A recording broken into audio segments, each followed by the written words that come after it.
Aminadong dumaan sa maraming pagsubok ang mag-asawang Melay Cantiveros at Jason Francisco. Matagal na ang isyong nagkakalabuan na raw ang mag-asawa. Pero nananatiling tikom ang bibig noon ng dalawa. Pero sa isang interview, may inamin si Melay sa publiko. Aniya, aminin ninyo, sa karelasyon ninyo, kayo ang pinaka-the best enemy ng karelasyon ninyo. Dagdag pa niya, alam niyo ang kahinaan ng asawa ninyo. Yung asawa mo, galit na galit. Hindi magagalit ang asawa mo sa iba, sa iyo lang siya ganon. Alam ninyo ang kahinaan ng isa't isa. Ang mahalaga ay naaayos daw nila ito.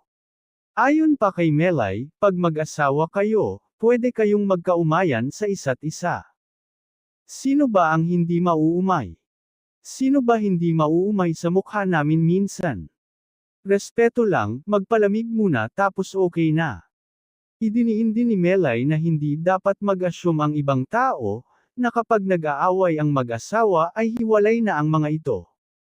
Alam mo, normal lang talaga sa mag-asawa ang mag-away.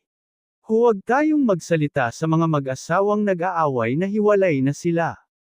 Okay lang mag-away kasi dun mo matitest ang inyong relationship, kung talagang pipiliin ninyo ang isa't isa kaysa sa away ninyo.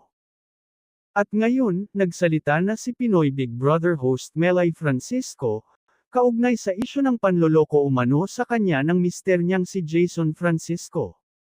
Sa latest episode kasi ng vlog ni Kapamilya broadcast journalist Bernadette Sembrano nitong Sabado ika-6 ng Hulyo, inusisa niya si Melay kung totoo nga ba talaga ang naturang issue. Yung nagloko si Jason, totoo ba yun?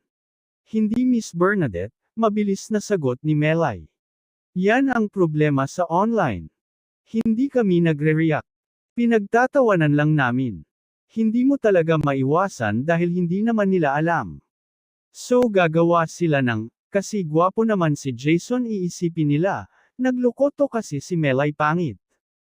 Dagdag pa ng PBB host, si Jason, very swerte ko sa asawa ko. Hindi yan babaero. Pag walang ginagawa yan, walang trabaho yan, sa bahay lang yan. Ako pa ang palalabas. Gayunman, nilinaw ni Melay na maaaring magbago ang lahat. Maaaring dumating ang panahon na magloko si Jason. Pero sa ngayon, masasabi niyang the best ang mister niya. Kaya ang hiling ni Melay, gabayan sana si Jason ng Panginoon para iiwas ito sa anumang uri ng tukso.